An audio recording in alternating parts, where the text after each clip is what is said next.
All right. So let's start for the 2019 one, right? Yeah. So for 2019, this was very easy.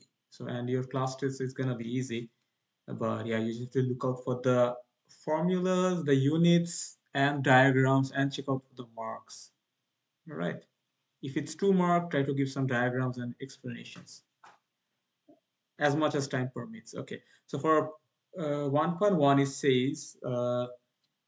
it says basically which of the following statements concerning the electric force is true. So that's the electric force, right? So it's true. So that means you have to find out which is true. So let's see for part A, you have two charged objects that could be positive and negative. That's like you have two charged objects that could be positive or negative, right? With identical charges, all right. So it's identical charges will exert an attractive force one on another. Of course, you know that two like charges always repel, right? They cannot be attractive, right? So this has to be false, right? All right. So now if you see the next one, it is possible for a small negatively charged particle to float above a negatively charged particle. As we have seen in 2018 question earlier, yes, this is possible for part B1, but this is for part A. For part B, it is possible if you have a negative charge particle that can flow basically over a negative charge particle, right? Because for the upper one, the gravitational force will be balanced by the repulsive force because of this downward charge, right? So this has to be true. This is possible, right? So for part C is a positively charged object is attracted to it cannot be attracted to another positively charged, same as part A. So this is false. The electric force for these electric force cannot alter the motion of an object. This is false because if you have a positively charged Q and if there is an electric field, there has to be an electric force on this charge which is equal to F is equal to QE, and it will cause this charge to move with an acceleration and a velocity as we have seen earlier. So therefore this is also false. And Newton's third law does not apply. Newton's third law applies for all moving objects interacting. So therefore your B is the true. All right. So now for 1.2, if you see what they say that you have three charged particles A, B, and C. All right. So basically A is in midpoint between C and B. So A is in the middle between B and C. And the sign of all the charges are same. Okay, the sign is same. So if this is positive, this is also positive, this is also positive. If this is negative, this is negative, this is negative. All right. So when a particle is released, when A is released, okay. So if A is free, it starts to drift towards B. It starts to drift towards B. What can be determined from this behavior? So remember, all the charges are same. So let's just consider that, okay, if they are all positively charged. So therefore, they all will be repelling, right? They are all will be repelling. But nonetheless, A starts to move towards B. That means maybe C has more positively charged, right? It has more charge than B. Therefore, it succeeded in pushing A towards B because the repulsive force towards B is weaker than the repulsive force because of C. That caused the charge to move on the left. Otherwise, it cannot be possible. Right? So therefore, the charge on C is larger than the charge on B. So you already know like C has to be the answer, right? The other cases cannot be. All right. And remember, okay, the distance is a factor because the force also depends distance depends on the distance because we know the electric field is a function of distance. But since they already mentioned that A is in the midpoint, right? A is in the midpoint. It's already mentioned, so that means that you don't have to consider the distance right now. All right, but if the you have to consider the distance, just look out for that one. Okay.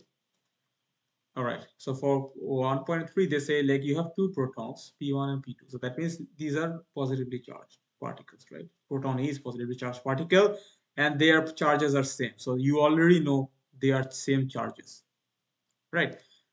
So now they say what's the direction of the electric field at point 1, 2, and 3, right? So since see, this is a positively charged particle, right? So therefore the electric field direction has to go outwards, right? Same for part 2 for proton 2. So for point A, the direction has to be to the left. The electric field direction has to be to the left, right? So therefore this cannot be, this cannot be. So it's either it's from B, C, or D, because the first part has to be left. Okay. For the second one, remember these two are equally charged particle, right? With equal magnitude.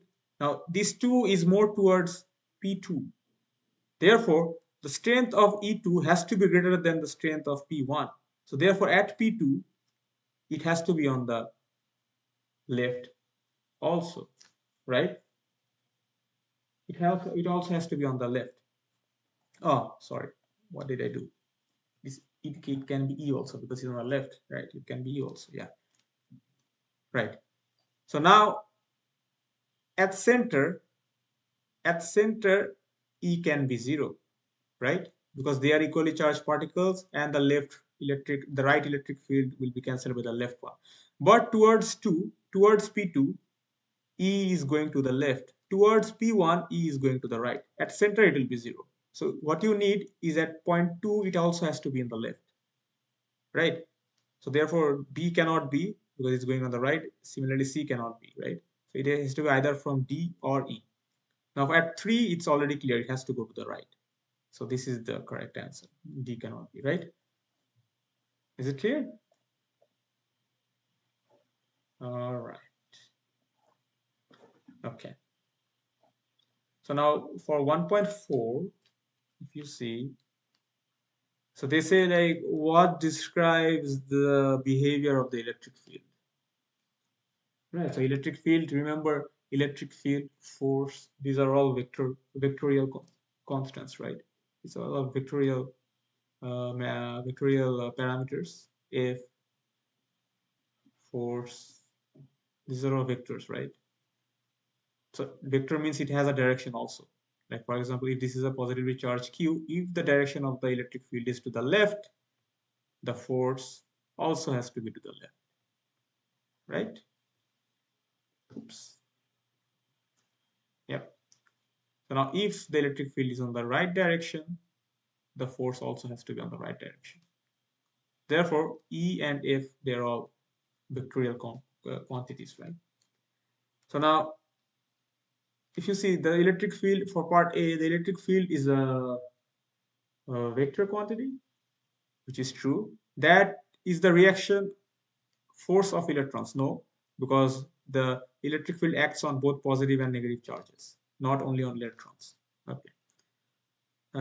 For B, that's like the electric field at each point is the potential energy of a test charge divided by the amount of test charge. So what they are arguing is that your E has to be equal to U by Q. This is the potential energy and this is Q. But this is, yeah, so this is not correct, right? Can anybody tell me why this is not correct?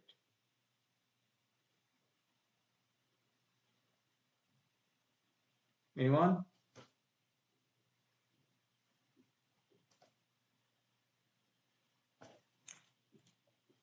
No one?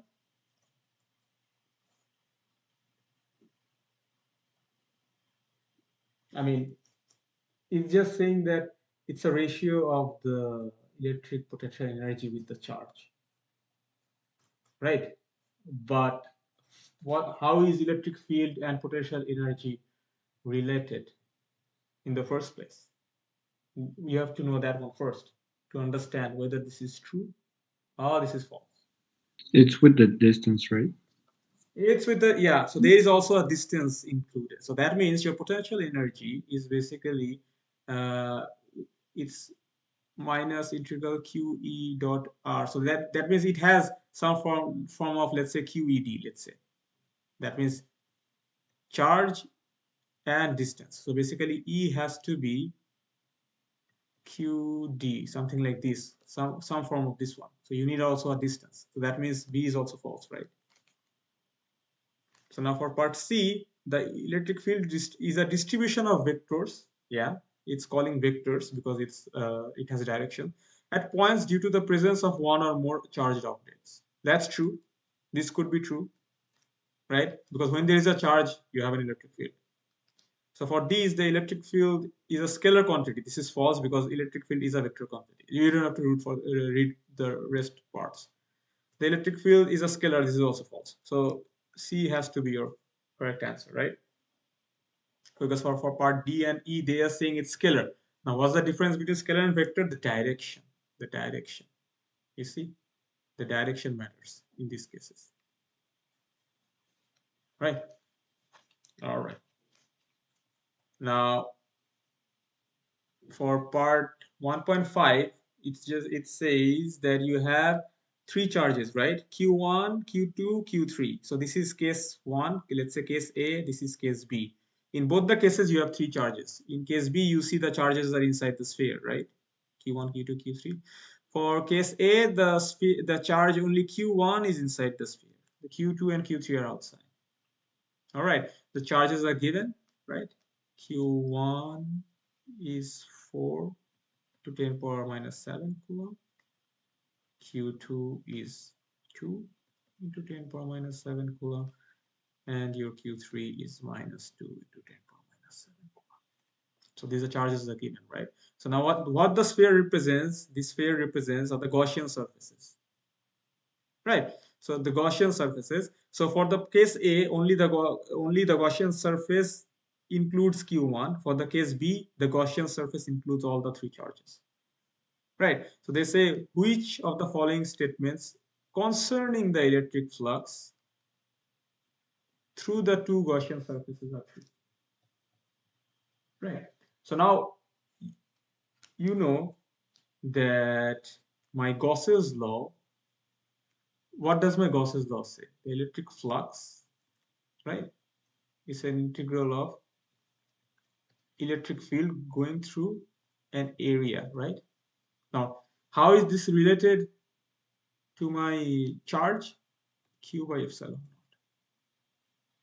Right? So this is what my Gauss's law says. That if you have a charge, if you enclose an area, the amount of electric field or the electric flux coming through the area, let's say it depends on the amount of charge enclosed. So let's for case A, the amount of flux going out from this area, Gaussian surface, is proportional to the amount of charge you have inside. It doesn't matter how much charge you have outside. It just matters only the amount of charge inside. So inside you have only Q1. So you have only this charge, right? For case B, you have the summation of all the charges, right? Okay, so let's see the options. The option A is flux through Gaussian surface A.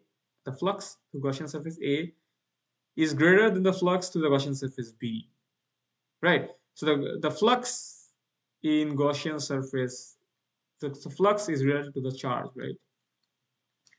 So now the enclosed charge in case A is Q1, which is 4 into 10 power minus 7. For case B is the summation of the charge, right? So that's like what?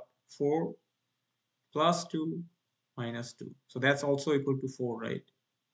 4 into 10 power minus 7. That means the amount of charge enclosed by both the Gaussian surfaces is the same, right? So therefore, your option number A cannot be correct. It cannot be correct. Because the amount of charge enclosed in this one is also 4 into 10 power minus 7. In this one is also 4 into 10 power minus 7. So the flux has to be same, right? So for case B, the flux to the Gaussian surface in drawing A is the same. Yeah, this is the correct one.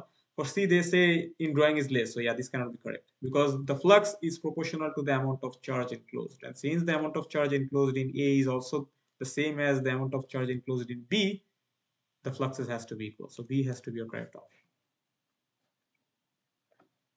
Any confusion?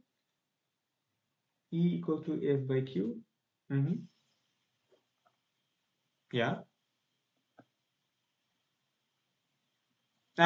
Okay. I mean, yes. I mean, of course, yeah. E is equal to F by Q, right? So E is equal to F by Q, but this F is also related to the energy, right? So once you do it, you see that there is a distance, right? Because the potential energy U is equal to force into distance, right? So the D comes from that one, right? So I just considered the E into the fluxes. Okay, all right. So I hope part 1.5 is clear to you guys. All right. Okay. So for 1.6, yeah. So for 1.6, if you see, it says that there is a point charge placed at the center of a spherical Gaussian surface, right? The spherical Gaussian surface. So you see in the 2018 questions that we solved, the test, there was hardly any question regarding the Gaussian surface. In 2019, there are some questions regarding the Gaussian surface, right? So you have to be prepared for all the topics, right? It might focus on a specific direction. All right. So for 1.6, it says that there's a charge at the center of a spherical Gaussian surface, right? So you have a spherical Gaussian surface and you have a charge, I don't know, let's call this plus q, and you have a flux through the area, right?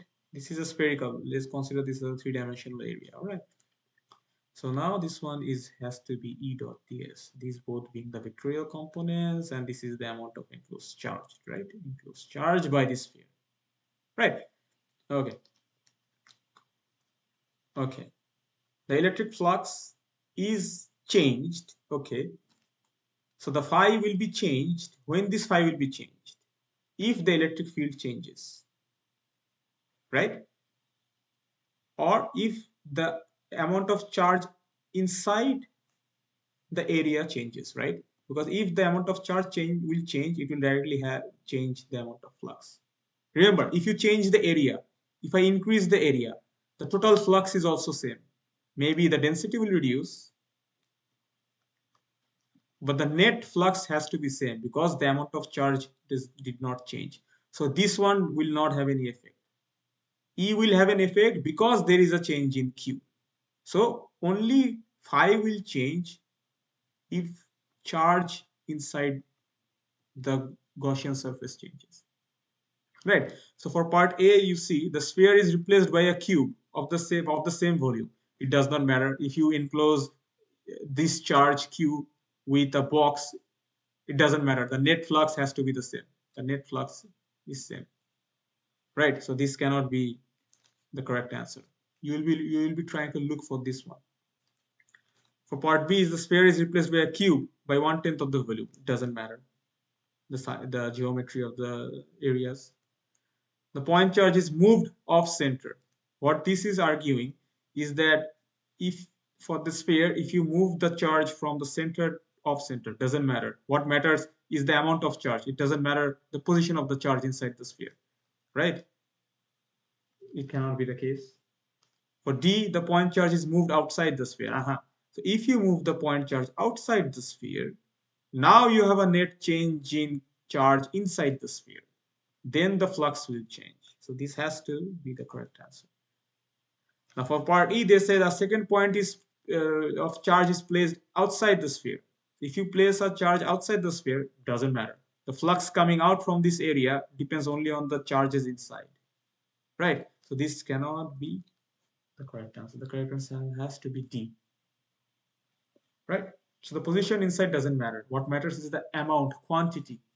Because remember, this flux, phi, is a scalar quantity, not vector. Right, so what matters is the quantity inside it, not the direction or area or the position. What depends on the position?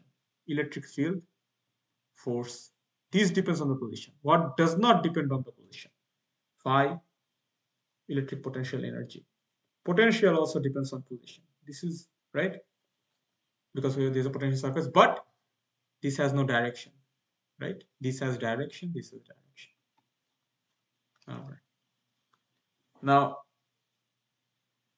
for part 1.7, if you see, for 1.7, it says that you have an electric field with a magnitude 24 Newton per Coulomb, right, per meter square. Remember, this electric field is unit is Newton per Coulomb per meter square. Right, so these values are for per meter square.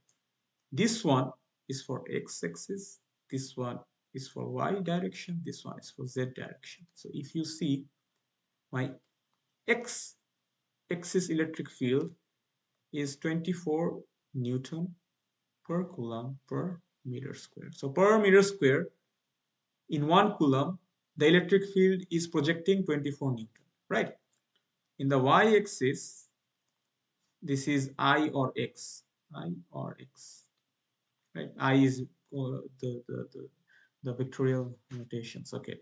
In y-axis, I have 30 Newton per coulomb per meter square, right? This is y or j. Now in z-axis, or k, I have how much?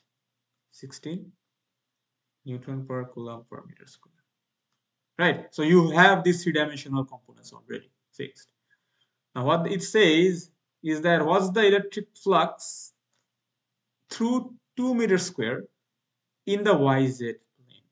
So now this is your Y and this is your Z plane. So what they're asking is what's the electric field flux in the YZ plane? Right. Now remember, Gauss's law says the electric field flux is an integral of the directional surface and E, right? And this one will be maximum when the E and the ds, let's say for ds there is a direction, like perpendicular, if they are parallel, when theta between them is 0, right? Because this one basically means E ds cos theta. It will be minimum if your theta is 90 degree, right? So basically, if you have an electric field like this, let's say like this, going through an area, let's say like this, because for an area you have a perpendicular direction. So for this one, it will have no flux through it, right? But for an area like this, where the dn is pointing in the similar direction, theta is 0, you have the maximum flux, right? So that's what they're trying to ask you. In the yz direction, in the yx plane, in the yz plane, you have an area of 2 meters square. So that therefore your dn points to x, right? Because in yz the area, so the direction has to be in the x direction, right? So now what is flux? It's eds, right? So you already know theta is 0, so eds cos theta becomes eds, right? So what's your E in this direction? It's 24. What's your ds? It's 2. So what's the flux? It's 48 Newton meter square per coulomb. This one is the flux. All right.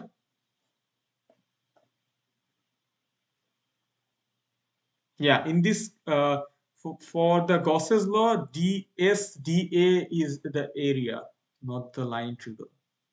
I think you meant that one, maybe. Yeah, because I just saw your question right now. So I mean, it would be better if you can speak up, because like then I can see. All right. So for line integral, I say dl. All right. For area integral, I say ds or da, anything. But like the more important thing to consider is that if you know that for Gauss's law it's the area, and for Ampere's law is the line integral. That's more than enough. It doesn't matter if you put dA, dl, ds. Doesn't matter. All right. I hope this part is clear. 1.7. I hope this part is clear for you guys. All right. Okay. So now for 1.8, if you see for 1.8, it says that you have this hemisphere. So that means it's a 3D thing, right? This is half of the sphere. The total charge inside it, is 6.6 into 10 power minus 7 coulomb, right? So the flux coming out to the top surface, the rounded surface, is 9.8 into 10 power 4, right? This is the flux coming out from the top surface. But the flux also comes out from the bottom surface, right? This is what they are asking you to find out. Find what the flux of this one, if the total charge inside it is this much, right?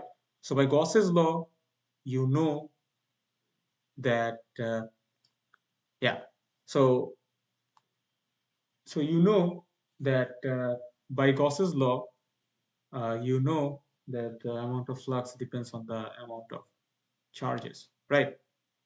So what you could do is that you could find, uh, since the flux through the rounded portion surface is this much, so therefore the total flux, you have to find the total flux, right? You have to find the total flux. You have the radius in centimeter. So why don't you find the area of the hemisphere, the rounded portion, right? You find the area of the rounded portion, right? So once you have all those, what you have to link is that how much my flux is coming out from the bottom surface, right? So you know the total charge, right? So now my flux, what's my total flux? My total flux is E dot ds, right? That's the Gauss's law. But I also know this is proportional to my amount of charge inside it, right? So I know my Q. So I can directly find my total flux, right? I can directly find my total flux. So once you plug in these values, you should find your total flux is basically 7.5 into 10 power 4. This is your total flux, Newton meter square per coulomb. This is your total flux, right? So now the flux coming from the rounded surface is definitely higher. You see, it's 9.8. So that means the flux coming from the bottom surface has to be negative. Negative by how much? Negative by 2.3, such that you have the total flux. So once you plug in these values, you will get, this is your answer. So the important thing to consider here is that you could also use this area and find the flux, but that will take a lot of time. The important thing to consider is that you know that flux is proportional to Q by epsilon. That should give you the total flux. You know the flux coming out from the top surface. So your total flux should be equal to coming out from the round surface plus coming out from the bottom, right? This one is basically Q by epsilon naught. So once you have that, you already know this one. You just have to find this one. You plug in the values, then you'll get minus 2.3. All right, that's pretty easy. Just remember flux is also proportional to Q by epsilon naught, right? All right. So for question 2, if you see what it says is that you have a battery, right? You have a battery with a potential of 5 volts. Now it's connected through wires to a resistance, right? It's connected through wires to a resistance, right? This resistance is also made up of wire, solid cylinder. You see the resistance is a solid cylinder with resistivity. The resistivity is given for this one. It's a cylinder, remember. So the resistivity given is this much ohm meter, right? It has a diameter of 1 millimeter. Convert everything into a meter, and the length of 2 centimeter. So what's the resistance? Actual resistance is rho L by A, right? So you can find the total resistance of this one, of this portion, cylinder, right? You have the D, find R, pi R square, right? That's the area. You have the length, you have the resistivity. Now it also says, it also gave you the dimension, the length of these wires, right? The length of this side, the length of this side, and the top side, right? It also gave you the lengths, right? This length and this length. Why they are giving? They are saying these wires are not perfectly conducting. It also has a resistance with a resistivity of 1 into 10 power minus 5. So what you have to do, you have to use the same formula with a different resistivity, with different length and radius, because for these wires, the length is 1 millimeter, right? So the diameters are same. Okay, so the radius is 1 millimeter. For this one, diameter is 1 millimeter, right? So you use different lengths, different rows, and different areas to find the resistance of this portion R1, this portion R2, this portion R3, this one R4, this one R5, this one R6, right? So, and this one, let's say, is your R7, let's say. So you use the same formula with different resistivities and different lengths and different areas to find out the resistance of all these portions. All right. Now they say calculate the current density through the resistance R. That's because through this R7, the current density, right? Now what you need first for current density, you need current and then the area. Area you know because you know the diameter. Once you know the diameter, it has to be pi r squared, right? You can use, because it's a cylinder, it's mentioned it's a cylinder, you know the diameter, you find radius, you do pi r squared. Now what you have to do is you have to find the current. Now the current through the entire circuit, is basically the applied potential, which is equal to 5 volts divided by the total resistance of the circuit, which is equal to R1 plus R2 plus R3 plus R4 plus R5 plus R6 plus R7. Right? So that should give you the current. Once you know the current, because you will have values for this one. Once you know the values of this one, just plug in the area, you'll get the current density. That's like pretty straightforward, honestly. It's just using the same formula again and again 7 times. That's it. All right. So for part B, it tells you that you have a capacitor consisting of two parallel stainless steel of this. So basically you have a parallel plate capacitor with a radius of 5 centimeter, right? So for this one, you have a parallel plate capacitor of, let's say, made up of circles, right? With a radius of 5 centimeter, convert it into meters, and the separation of 1 millimeter, convert them into meters, right? And you have a dielectric constant of K equal to 100. It's not air. Now you have something inside, right? You don't have air here. You have a dielectric constant. So therefore, the capacitance has to be very large, as we have seen earlier, right?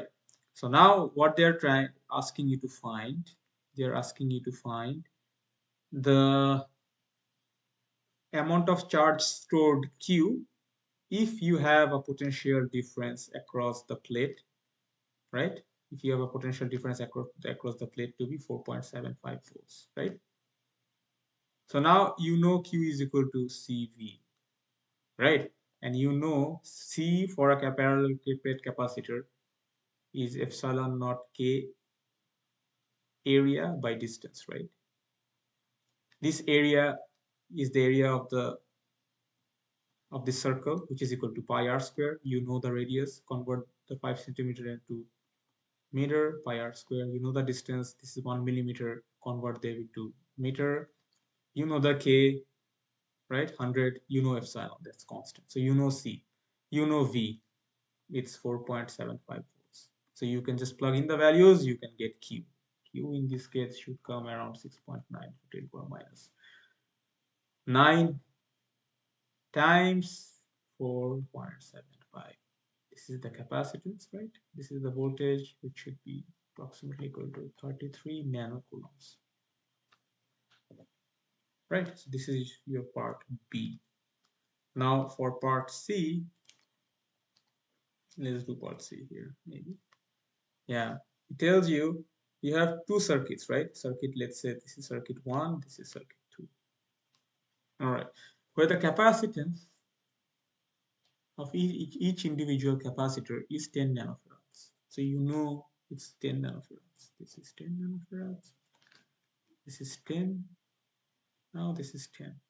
All right, tell me, these two capacitances in circuit 2, are they in series or parallel?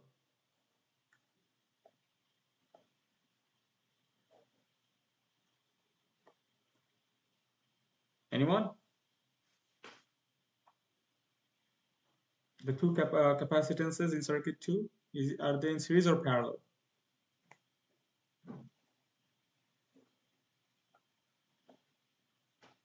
All right, they're in series, right? They're in series. because you have the same current flowing through it.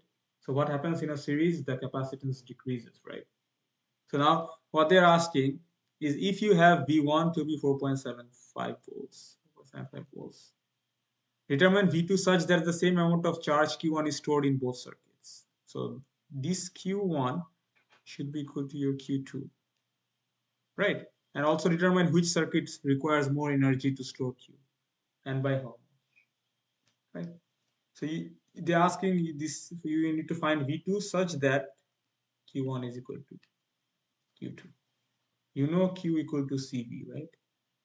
You know C, you know V1. So you can find the amount of charge stored in Q1, right? In circuit 1. That should be equal to Q2. So you already know you have C, 10 nanofarads, and you have V1, which is 4.75. 4.75, right? That should give you your Q1. And what's the amount of energy stored in circuit 1? It's half C1 V1 squared. So once you plug, you also have C1, you have V1. Once you plug in the values, you can have the amount of energy stored in circuit 1. Right. So for Q2, so Q2 is same as Q1, which is equal to CV1, right? So now once you know this value, what's V2? V2 is equal to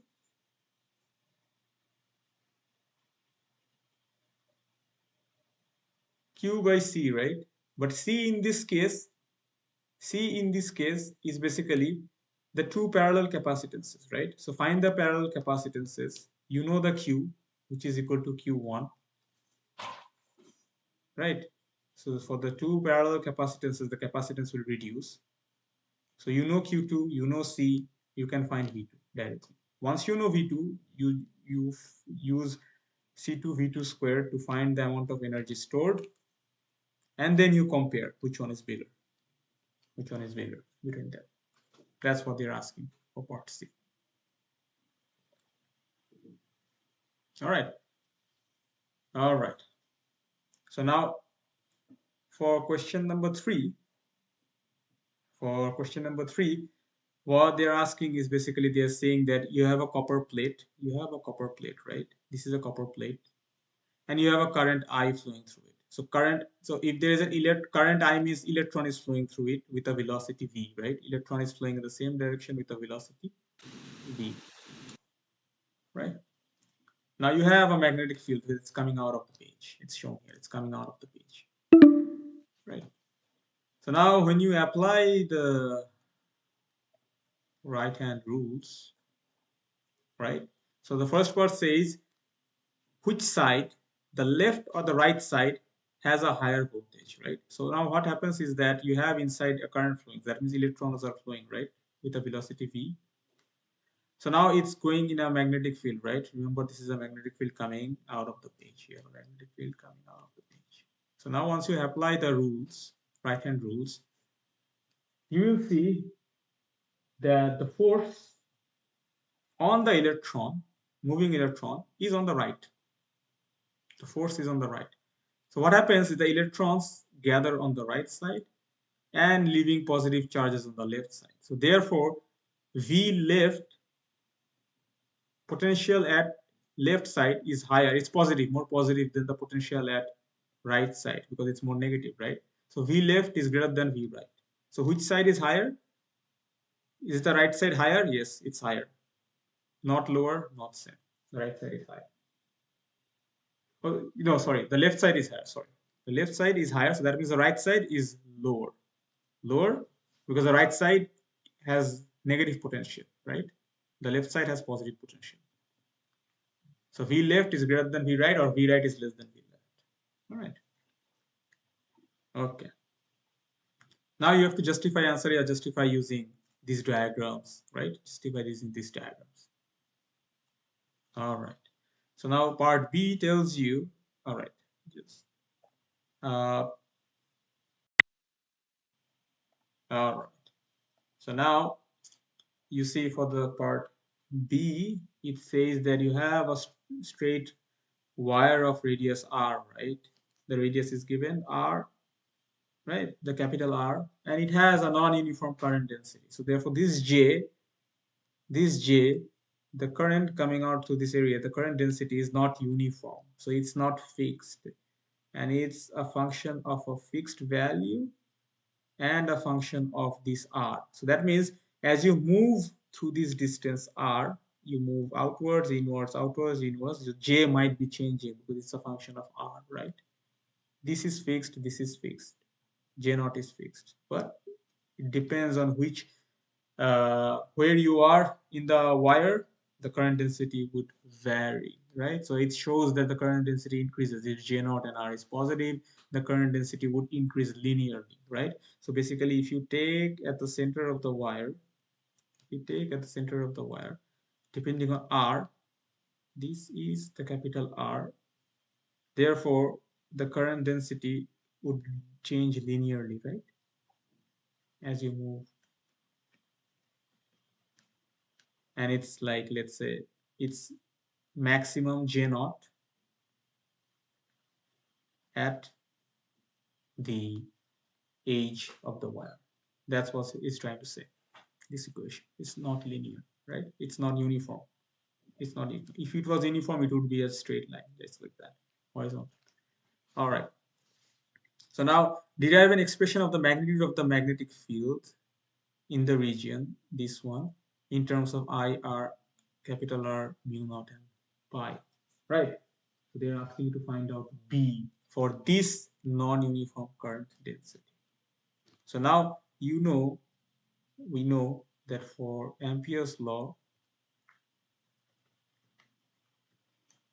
we know this one, that the line integral is basically mu naught with I enclosed, right? So now what's your, so now if you take, let's say, a line here of radius r, small r, if you take a line here of radius small r, right? So now that should be equal to B dot dl, right? This should be equal to B into 2 pi r, right? Because the line integral basically tells you the circumference of the circle, 2 pi r with a smaller radius r, right? So now this should be equal to mu naught I enclosed, right? So now you have to find this I enclosed, right? So I enclosed is basically, let's see if I take this one, is basically the total current flowing through this area, right? Of radius r that I took for this one. This should be my I enclosed. So it should be basically J times the area, right? But since my J is not fixed, I cannot just write J into A. I cannot do that, right? I cannot do that because my J is a function of R. So what I have to do, I have to do an integral of the area. Integral basically means that, let's say, integral basically means if I find out this current, sum it up with this current, sum it up with this current, right? Sum it up with this current. At the end, what I have to do, I just have to do integral to find out the total current, right? So that's what you're trying to look for. So now, since this is an, remember, this is a circular area, right? This is a circular area. So for a circular area with an angle theta, let's say for an angle theta, right? So now, let's say if you want to find out this area, right? If you want to find out this area with a radius of dr, let's say the initial radius was r, now you extend it by dr. So how much area that you extended through an theta, angle theta, right? So now if this is your original, if you started from r, right? If you start from r, this area should be r times theta, which is this line, r times theta, times dr, which is this one, right? So it should be r times theta, which is this line, times dr, which is this line, right? So when you multiply that, you should get this area. This is same as, like, let's say, length into width. Same way as considering length into width for a for a for a rectangle or a square. What do? You multiply, right? Length into width. This is the same thing you're doing. In this case, the one side length is a function of theta, the other one is dr. Right. So now when you integrate it, you have two variables. You have theta, which goes from 0 to 360, right? For a circle, it goes from 0 to 360. And you have dr. Dr goes from minimum 0 to a maximum of capital R, right? Because the maximum distance is R. So you know the two limits. For the theta, it's 0 to 2 pi. That's equivalent to 360. For the smaller one, let's say you take 0 to R, a function of R, let's say. You just take a function of R because they're asking you for a function of R, right? And then what you do J dot dA, right? You know dA, which is equal to this one. This is equal to your dA. You know J, which is equal to this one. So this one basically says J naught R, smaller r by capital R, dot, and since the J direction and the area direction are parallel, because if this is your area, right, the direction of the area is also perpendicular. So since they are parallel, so the dot becomes cos 0, means 1, right? This becomes r theta dr. So this is your dA, this is your J, non-uniform J. Now you have to do the integral 0 to r, 0 to 2 pi, right? So now J naught and R, these are fixed values, right? You can bring it outside. You can bring it outside because they are not variable, because you have to look for this dr and this d theta. Okay, so if I say this instead of theta, if I say this d theta, this becomes your d theta, right? So my J naught by R, 0 to 2 pi, 0 to R, right? Now this R and this R becomes R squared d theta dr, right? So now when you complete the integral, so when you integrate in terms of R, like in terms of dr, this becomes, this is J naught by R, 0 to 2 pi. This becomes basically R cubed by 3, right? And now when you integrate it in terms of theta, the 2 pi will come out, giving you the I enclosed to be J naught by R, R cubed by 3 into 2 pi, right? This should be your I enclosed. So depending on the radius, your I will be enclosing, right? As you increase the R, more current will be enclosing, which makes sense, right? So you have this I enclosed. Now you plug it into this original equation that we got, right? This one. This one. That we get. Right. So now what's the total? So now what's the total R enclosed? Right. What's your total R enclosed? The total, sorry, I enclosed. So if your R is equal to capital R, right? That's your total current that's enclosed, right? And for a particular radius R, it's just this one, right? So now what's your B?